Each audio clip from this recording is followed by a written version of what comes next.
Welcome to Dorking Out. My name is Sonia Mansfield, and you brought me to Vegas and turned me into a whore, Jack. Joining me is my podcasting sister from another mister and the co-host of Dorking Out, Margo D. Hello, my friend. We're the Flying Elvises, Utah chapter.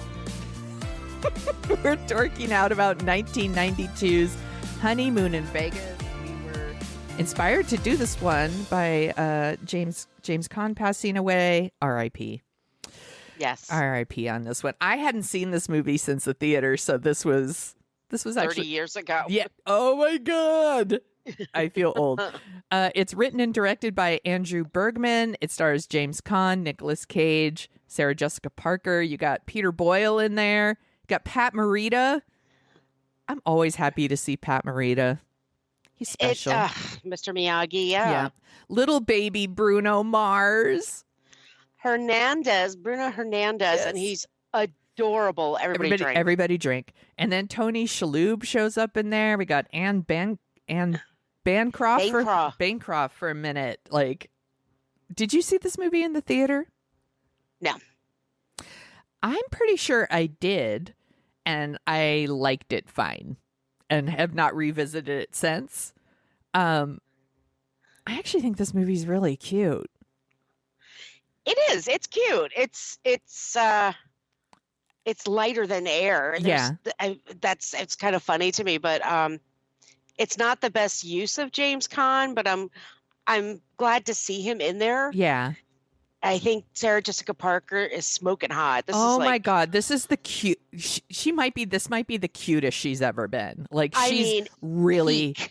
Yeah, adorable. Everybody drink. Like, she's so fucking cute. I think LA Story maybe came out right before this, and she's real cute in that too. But this is like the cutest.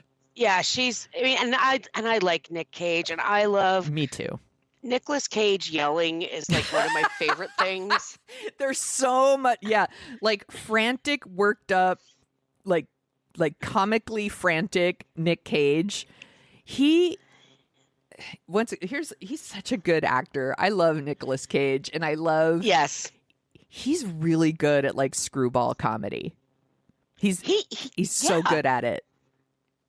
He's very funny in this movie. It's very physical. Yes. And he's a manic character, yes. And he's very insecure, and he's got a lot of problems. Yes. Yes, you're he rooting does. for him, but it's fun. It's very fun to watch him on this journey. I don't think it's like movie quality. I think it's like it's great for cable TV. Exactly. Yes. If you're once again back to folding laundry and dusting and stuff like that, it's perfect for that. Yeah, it is, like you said, it's real light, and it's very watchable, and no wasted scenes. Like, I think it's like it's 92 minutes. I think it's real short. It's tight. And I'm gonna look it up to make sure that it's 96 minutes. It's real tight. And I have some issues with some like the James Caan character arc, like kind of what happens to him around the end. But it's weird. But I still liked it. And what was I going to say? It's, like you said, perfect cable movie. Perfect for that. It's perfect, example of the 90s. The soundtrack is incredible. Yes. I was looking over that, I'm like, holy shit, Trisha Yearwood, Springsteen, Dwight Yoakam. Yes. They have like all these. I mean, it's Elvis everywhere, and it's hilarious because Nick Cage marries Lisa Marie Presley. That's right. Point. Oh my God, I forgot about that. So yeah, he was basically the king's son-in-law. Yeah, that's right.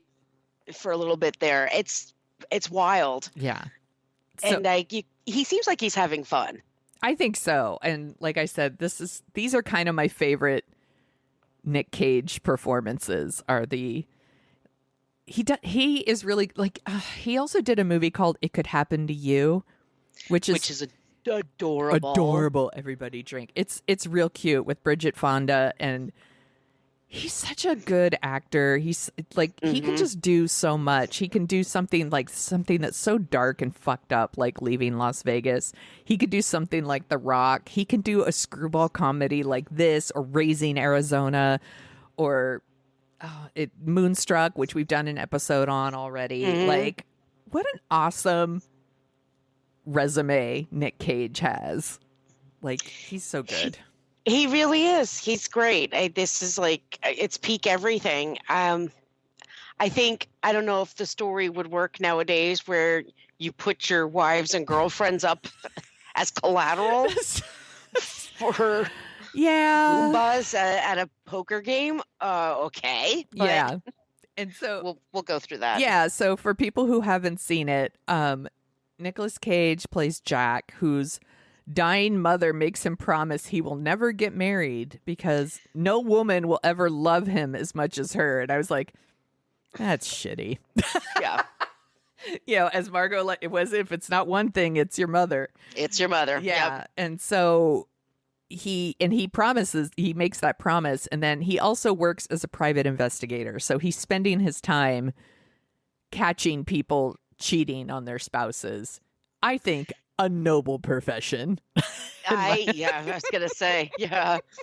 Also, his office, I think they filmed the producers, the original 60s. Yeah. So I think it's like in that same building. So it does have that cheesy New York kind of film over it. But he's dating Sarah Jessica Parker once again. Beautiful, and she's like the perfect girlfriend, by the way. She really is. Second grade teacher, which means she loves kids, right? And she's so nice to him.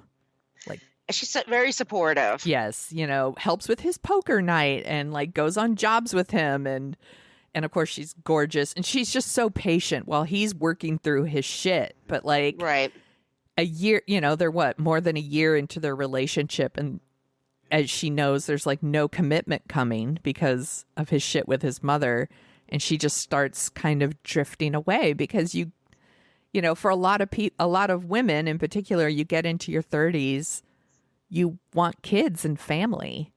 Right. And I mean, if that's what you want, you've got a window of time where it's the peak time to do it. You don't want to waste your time with somebody that doesn't come through for you. Exactly.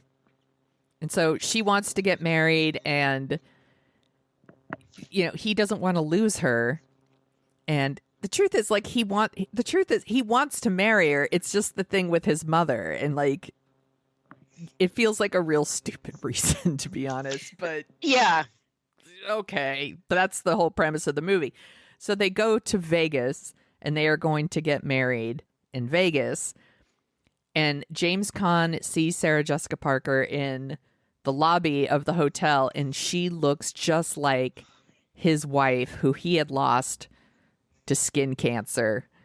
And he thinks it's his second chance at love. Right. He wants to, it's so weird. Like, he wants to be married to someone who looks just like his wife. He misses her. Yeah, he misses her. But yeah. And she does look like her, and it's a good message to send. Like, all that sunbathing in coconut oil is not good for you. And nope. It's not good for you at all. So they're spreading a good message, but he sees her and he's smitten beyond belief. Yes. And Nicolas Cage gets into a poker match with him, and he's doing really well. And then he has a flush. Yeah, a straight flush that's supposed to be unbeatable. And Caan, of course, is cheating. Yeah. But he has a royal flush, which beats that. I think I don't play poker. Yeah, I don't know shit about that. Screaming at me right now. He wins. He wins. Yeah. But he wins, and it's $65,000. It's a lot of money, especially 30 years ago. Yeah. And he doesn't have the money. And James Caan's like, well, I just want to spend the weekend with Betsy. That's Sarah Jessica Parker. And he's like, what? No, that's my girlfriend. And no, I won't fool around with her. I'll treat her with respect. I just want to hang out with her. Mm-hmm. And that'll make us even, Steven. And he kind of agrees to it. And Sarah Jessica Parker, of course, is like, that's ridiculous. I'm not doing it. You treated me like a whore. You took me to Vegas and you turned me into a whore. Yes. I think Sarah Jessica Parker is the MVP of this movie. Oh yeah, she's asked to do a lot. She's very understanding. Yeah, she's doing a lot, and I like how she is like, no, I'm not doing this, and then they have like a little get to know you like drink or whatever, and he tells her like, you look like my wife, she passed away, like, and she feels like he's not a threat, basically. She's like, I could do this and it's gonna be fine. Right.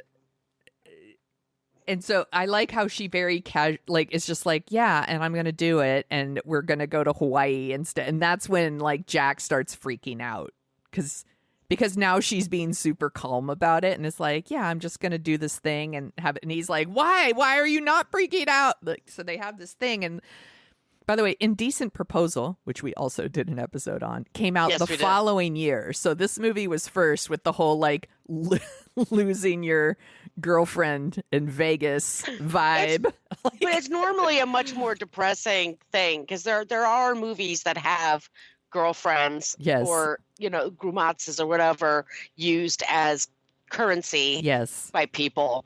So it's not great because of that reason. And Sarah Jessica Parker is an angel woman. Like, yes, she's super understanding. She sticks up for herself. Yes. And she's like, look, you can't afford it, I can't afford it. If all I have to do is for a weekend, he promises not to touch me, I'm going to do it. And then he takes her to Kauai, that's a baller move. Like, it's so beautiful. It really, really is. By the way, and I've been to the Big Island. I've been to Hawaii. I've been to Maui, and Hawaii is magical.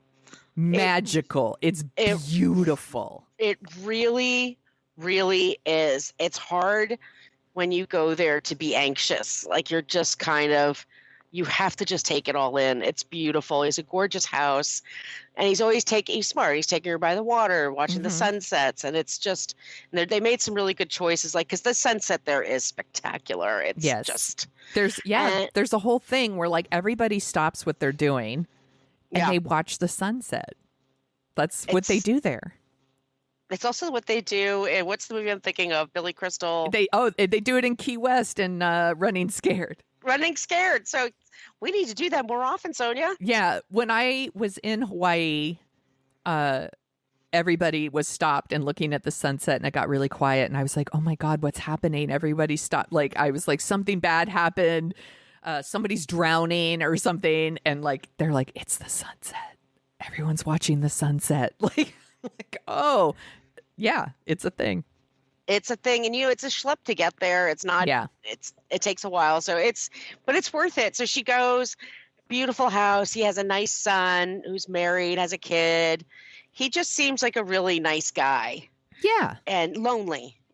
Lonely, and he's got a gangster, but he's a lonely gangster. Yeah, he's got this gorgeous house, and he takes her on all the things, right? So it's like snorkeling, horseback riding, hiking. And of course, she's young, so she could do all this. And he's just struggling to keep up. Keep up with her, yeah. But it's easy to...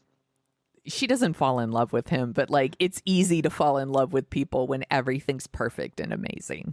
When you're kind of like, well, this wouldn't be that bad, right, compared to what she has with a guy who's a commitment phobe. Mm-hmm. And she's been perfect to him, like, for over a year, whatever long the time they've been dating. She and Jimmy Caan, she kind of agrees to be with him. She sort of accepts, like, okay, I'm gonna marry this man. Yeah. And they go back to Vegas. In the meantime, Nicolas Cage is freaking out at different airports trying to get... We're getting like peak frantic Nick Cage throughout the movie, just like... There's a scene where Ben Stein is like the lead. First of all, fuck Ben Stein. My friend worked for Ben Stein for years. He was a dick. Was he a dick? Oh, he's horrible. Yeah, but horrible. He is really funny at that very specific thing that he does. Bueller, right? Yeah. Bueller. So he's at the head. Like, there's a huge line at the airport, and he's like, trying to book a flight to Milwaukee or something for a wedding that's like 2 weeks later. All these people are trying to fly today, and he's there like, well, Consumer Reports says that I should book my flight in advance. This is before the internet, guys. So yeah, you weren't booking with an app on your phone. You had to call in, or you had to whatever. Anyway, so yeah, he's flying everywhere, trying to go from New York to California to he's going to go to Hawaii, and then he's going to Vegas. Yes. It's a lot of flying. And he gets to, by the time he's outside of Vegas, all the flights are canceled because Jimmy Caan knows that he's flying. Yes. He's coming after them, right? So he's got people work at the different airports. So Nicolas Cage has a sign just says on the tarmac, I'm going to Vegas. Anyone going? And it's a group of guys dressed like Elvis. Where else would they be going? Right. And they're like, you come with us. He's like, cool. And then he gets on the plane with them. And then it turns out they're the Flying Elvises. They have a stunt where they dress like Elvis and they parachute into the streets of the Harrah's Casino, whatever the hell they're saying. I think it's a different place now, but they get lit up and they look great. And the one, they're always like, pull the yellow, then the red cord, and he's just yellow, red, which I would be the same way. And then a guy just is being a dick, like, no, it's the red, then the yellow. So he's fucking with him. Fucking with that guy. But anyway, and at the meantime, Sarah Jessica Parker's back in Vegas, and she realizes her honey is coming to get her. And she has second thoughts now about marrying James Caan. Yeah. Who all of a sudden his character becomes really threatening. Yeah, like he's going to strangle her in the parking lot or something. Which is a bad choice. Yeah. This movie is light and fun, and then all of a sudden it becomes very menacing and dark, and I was like, I don't like that twist. Like, I think they could have just, because the whole thing is like, once again you're in Hawaii and everything's beautiful and perfect, and Jack has been hesitating to marry her, and Tommy is very clear about like his feelings for her, and that would be refreshing, right? You're with someone who's like, and you're in Hawaii and everything's beautiful, and she gets to Vegas and like that kind of magic has now like disappeared, and she's like, what am I doing? Like, it's like the fog clears, and she's like, oh my God, what am I doing? I don't know this man. Like, I can't really marry him. And she's like, we need to wait. We need to get to know each other. And then he just is like, he turns like on a dime into this like mobster that's like, don't turn your back on me, and like all this stuff. And I'm like, the movie didn't need that.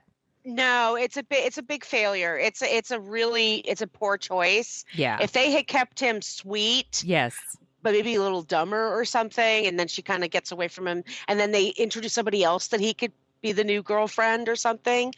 Yeah, that could have been fun. Yes, because it just gets, because then I'm scared for her. Yeah, like, is he gonna pull a gun out? So then him and his assistant are like chasing her through and I loved it. First of all, she can wear a tight white dress, no bra, in heels, and run and look elegant. Yes. Like, I was like, God, she is graceful. Yeah. But she's running from the guy, and they're going through the kitchen, and he stops and gets the bread and dips it in the gravy to like get a little snack in. He's always eating. Chase. That's his whole thing. Yeah. He's like Brad Pitt in Ocean's 11. Yeah. So he's, and then so she all of a sudden gets in a showgirl's outfit. Yeah. And so she's sneaking around trying to get away from them, and Nicolas Cage is in an Elvis outfit, and he lands and parachutes. Yeah. And they land into each other's arms, and they look great. They do. They look amazing together. I'm like, did they hook up? I wonder. And then they get married, and it's in front of a bunch of Elvis impersonators, and of course they're crying in the background. Yeah, like, so funny. It's just, and it's really, and I think at the end, Jimmy Caan realizes, like, they really love each other. I'm not going to fight this. Yeah, that's what he's just like, go set up a game. Yeah, go set up a game. Like, he's going to just move on. But the villain turn, like, just, it rings false. It's a mistake. It's a mistake. This movie could have had a way happier ending where maybe he even realizes, like, I'm too old for her and I can't get my wife back, they belong together. He could have been at the wedding too. Like, they could have, like, it could have been a totally different thing. And I think it just would have made it more fun to rewatch it. It would have made it Yeah. more rewatchable at that point. I think that's what it's missing. Yeah. I think, but in the meantime, I think it has. There's Peter Boyle's in there as this hippie. Pat Morita is He's a taxi cab driver, taxi driver in Hawaii, and Nick Cage steals his car from him, and then in the end, he's like, okay. When he goes into the jail, and there's the guy that's butt ass naked on the jail, and he just screams when he goes in there. That is one of the funniest laughs I did. Like I tremendously laughed at that part. I thought that was hilarious because Nick Cage just reacting to everything that's happening to him is super entertaining. Yeah, that's like I said, I think one of my favorite Nicolas Cage thing is just like frantic, over the top Nicolas Cage, and you get a lot of that in here. I want him just yelling. Yeah. And Sarah Jessica Parker, as always, in great outfits because she could pretty much wear anything. Yes, it's true. If Sex and the City taught us anything, it's that Sarah Jessica Parker can wear anything and look beautiful. And just look so poised, and like it was made for her. Yeah, and it's got a great cast. And Jimmy Caan's great in this movie. He's doing a good job. I mean, it's a weird character to play, not totally likable, but you get it. You get he really is someone who was in love at one time and misses that. Yeah, and he brings a lot to that part. He does because he's James Caan. It's the Jimmy Caan-ness of it, yes. Yes, it is. Can I ask you, what is your favorite Elvis song? I knew you were going to ask me, and then I'm like, God damn it, what am I going to say? Because I like so many of them. I love the old stuff, but I really love the 70s stuff, like Suspicious Minds. Oh, that's such a good song. And Hunka Hunka Burnin' Love. That is my favorite. I'm all that, and I'm like, that's from the 70s too, right? Yeah, 70s Elvis is really, really good stuff. I just, he's amazing. He is. He really, Elvis, we're really swinging for the fences here. I think Elvis music is catchy and good. Hot take. Elvis music is really good, and people, it's enjoyable. I think Vegas is always a fun spot. It is. I never want to stay there very long, but I always have fun when I go to Vegas. It's fact. I'm about the third day. I'm like, okay. That's enough of that. That's enough of that. There's so many movies set in Vegas, and there's a reason for that. Because first of all, it's just a fun place to photograph. There's lights everywhere. There's a lot of possibilities in Vegas. There's money and people. The whole kind of what happens in Vegas stays in Vegas kind of vibe that people throw around. So of course there's a lot of movies here, and of course Nicolas Cage has made other movies that are in Vegas that are very different than this one. Yeah. If you're thinking Leaving Las Vegas is a sequel to this one, you will be very disappointed. I was very disappointed in that movie, to be honest with you. It's not one of my favorites. Oh, it's a fucking bummer. It's such a bummer. And the whole sex worker with the heart of gold that saves a person kind of thing is just... He's good in it, and Elizabeth Shue, who we love, and she's adorable. Everybody drink, but that movie is fucked up and a bummer. I will never watch it again. I saw it in the theater, and I was like, "That's fine. I got it." Got it. Yeah, a lot of Oscar movies are like that for me. Yeah, I got it. Okay, and this movie's cute. I mean, it's not a must see. If you like Nick Cage, if you haven't seen it before and you like comedies and Madcap. There's about 10 minutes that's really kind of diced, ooh. Yeah. But other than that, it's great. The scenery in Hawaii is... It made me want to go back. It really... That place, man. Yeah. It's fucking magic. There's magic in Hawaii. Want to retire there. I get it. I totally get it. Yeah. I've been there a few times. My grandmother's from Maui. So we went there a few times, and almost every time I go, you run into someone who went on vacation there and then moved there. Yeah. It it's happens. One of those destinations. Yeah. Because it's magic. I get it. Yeah. So R.I.P. to James Caan. Oh, I need to ask you, do you think Jack and Betsy are still together? Yes. Yeah, I do too. I think they're in love. I think they're truly in love. I think he proved himself to her. Yeah. And I think those wedding pictures are going to be amazing. Like, for that alone, you need to stick together. Yeah. I have to say, if I decided to get married again, that's not going to happen. But let's say I did, I'd probably go to Vegas. I'd dress and like do it. Sarah Jessica Parker. I love that outfit. Why not? Yeah, why not? Fuck it. Yeah. In Vegas. I'll make him dress up as Elvis and I'll be a showgirl. Yeah. Why not? It's, whatever happens in Vegas. People make poor choices there, but that's the one place where it's understandable. And people kind of shrug and go, well, you're in Vegas. Yeah. Maybe they should make that their new tagline. Come to Vegas and make poor choices. The poor choice capital of the world. The best poor choices you'll ever make. That makes me want to go there. I want to make poor choices. Yes. Yay. Maybe after COVID is really, really gone. Yeah, it's going to be a while for me. Yeah. I made a list of other James Caan movies. Would you like to hear some? Of course. I don't know if you've ever heard of No, I'm just kidding. You've heard of all of these. I know exactly. Brian's Song. We almost picked that. That's a really great movie. Yes. It makes me cry my fucking eyes out. Yes. I think the best version of that movie, though, is it's the DVD because it has the commentary and it's Billy D. Williams and James Caan doing the commentary. And you could tell they were really good friends. Aww. I know. And that's just, it makes me cry. It'd make me cry too hard.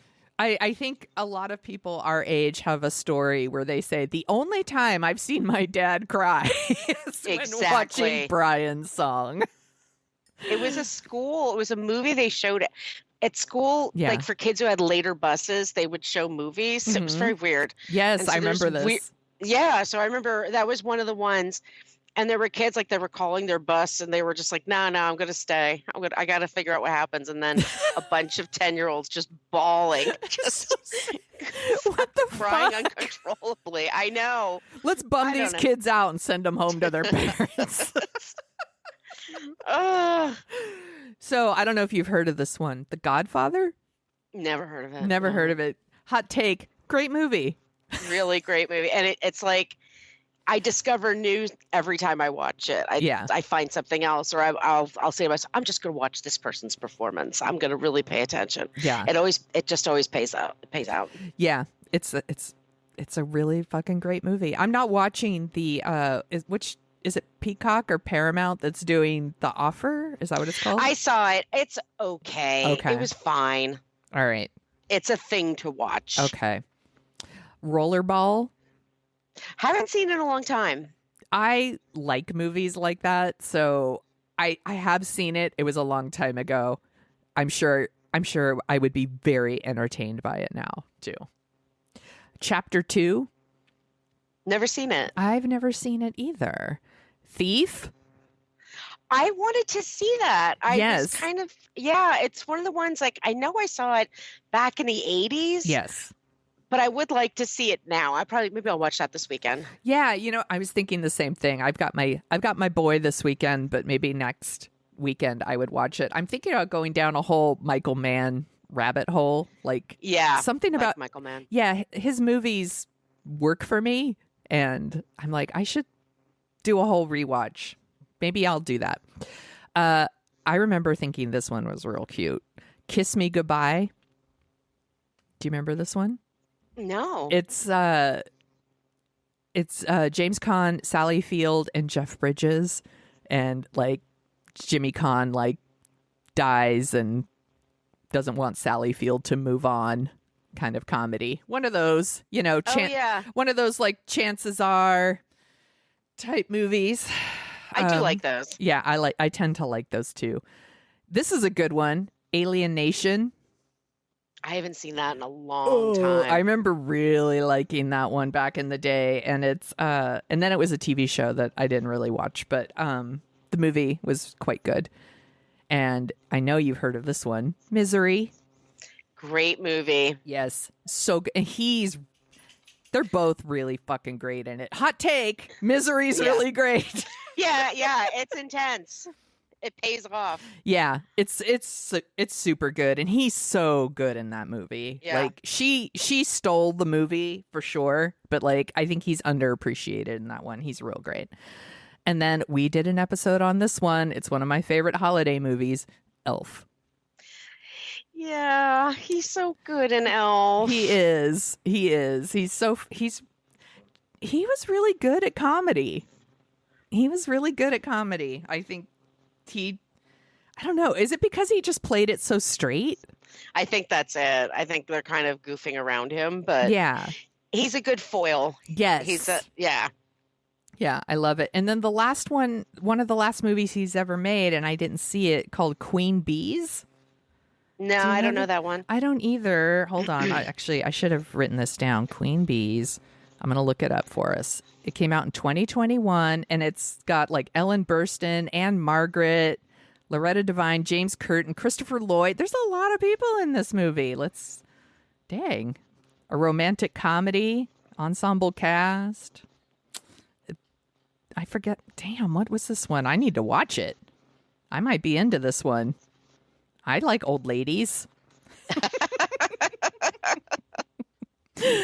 And that's our James Caan list. Do you want to hear what were the top 10 songs? I can't wait. All right. So this movie comes out August 28th, 1992. So this is 30 years ago, Sonia. Oh, my gosh. Number 10. There's some great songs in here. Life is a Highway, Tom Cochrane. I like that song. I love that song. I do too. Stay by Shakespeare's Sister. I don't know if I know this one. How do I know?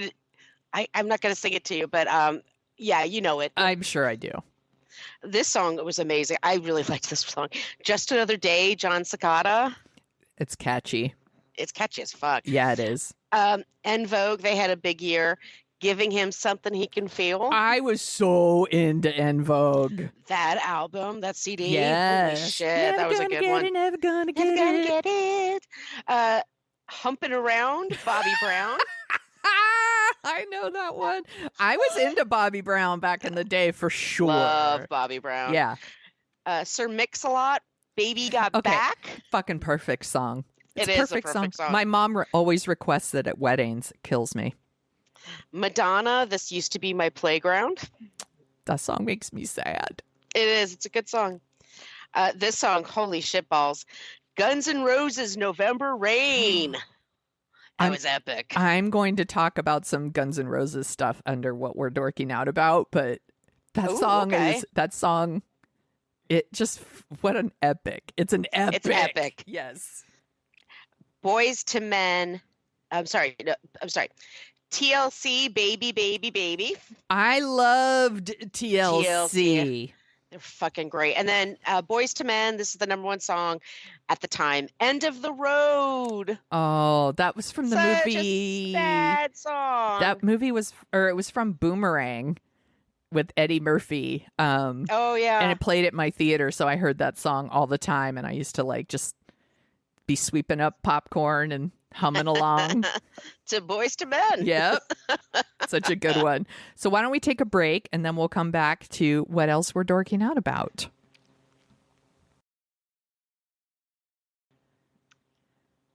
What else are you dorking out about, Margo? I know a few weeks ago you were asking me about Peacock. Yes. Real Housewives, Ultimate Girls Trip 2. Yeah, I watched the first one. I said, I want to watch the first one. They got the first 3 out. I don't really know if I like this cast, whatever. Yeah. I'm obsessed. So I should stick with it. Yes. Okay. All right. You need to stick with it. It does the unthinkable for me. There's a character, Vicky Gundelson, who was in Orange County, the cast. Never liked this woman for one day.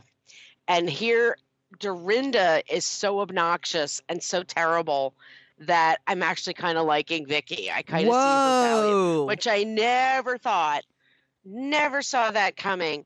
And there's a scene in this latest episode where Brandy, who's from Beverly Hills, and she used to be married to Eddie Cibrian, who married a country singer chick. Oh.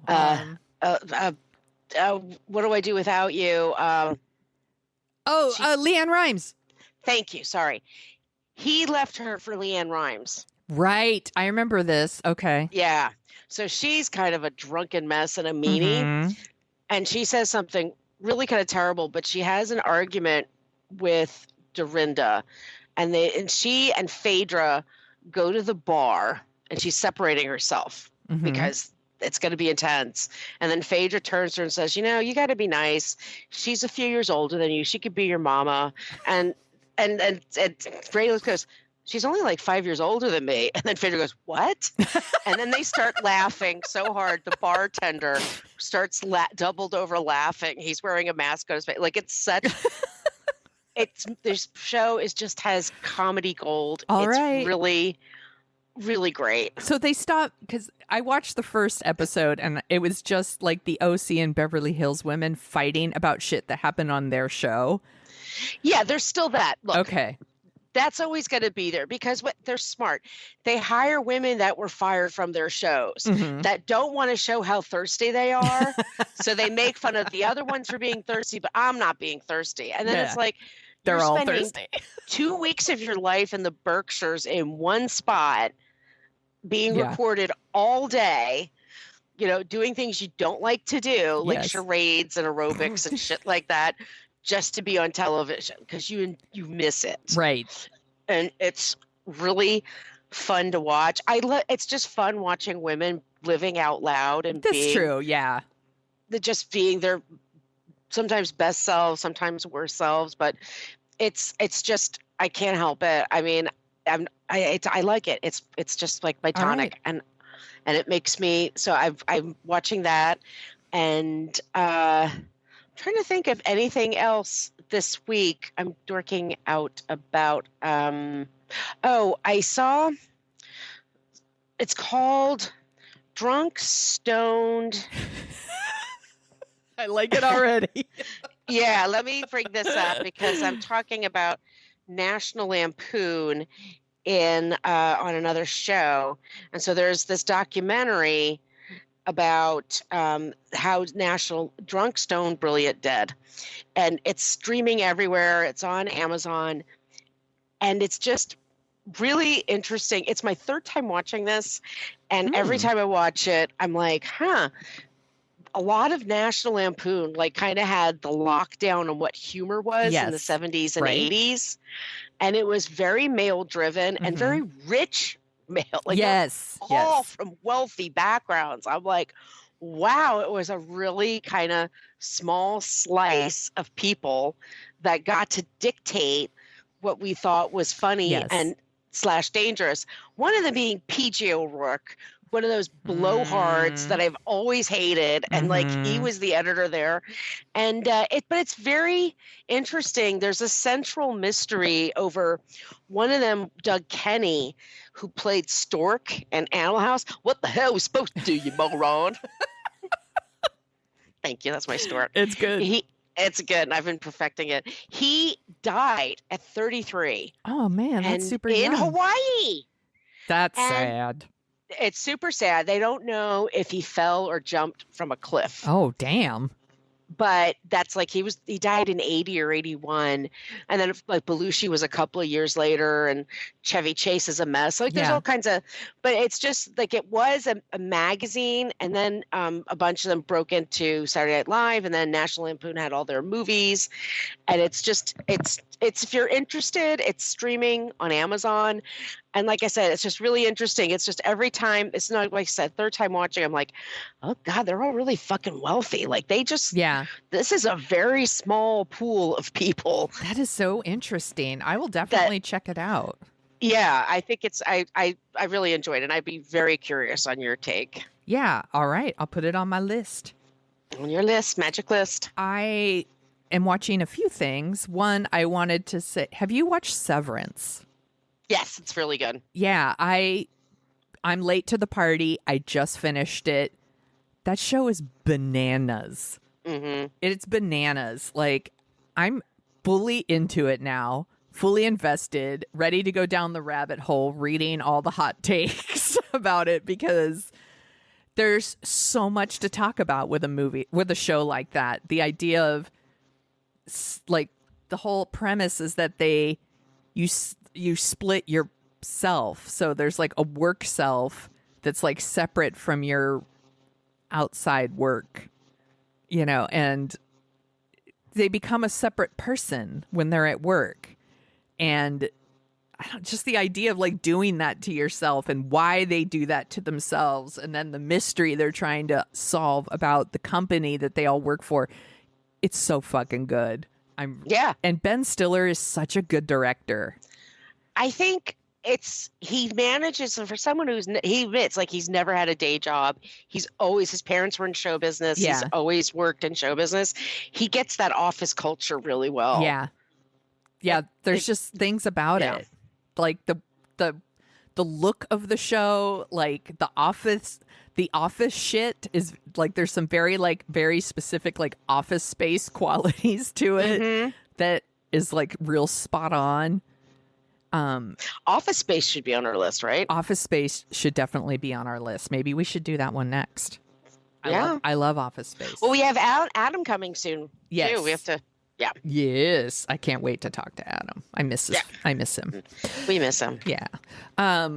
It's really good. The performances are really great. I was really excited to see. I love John Turturro. I was happy to see him. Christopher Walken is really good. I feel like so often when you see Christopher Walken, he's just playing himself. It was nice to see him playing a character that's not just himself.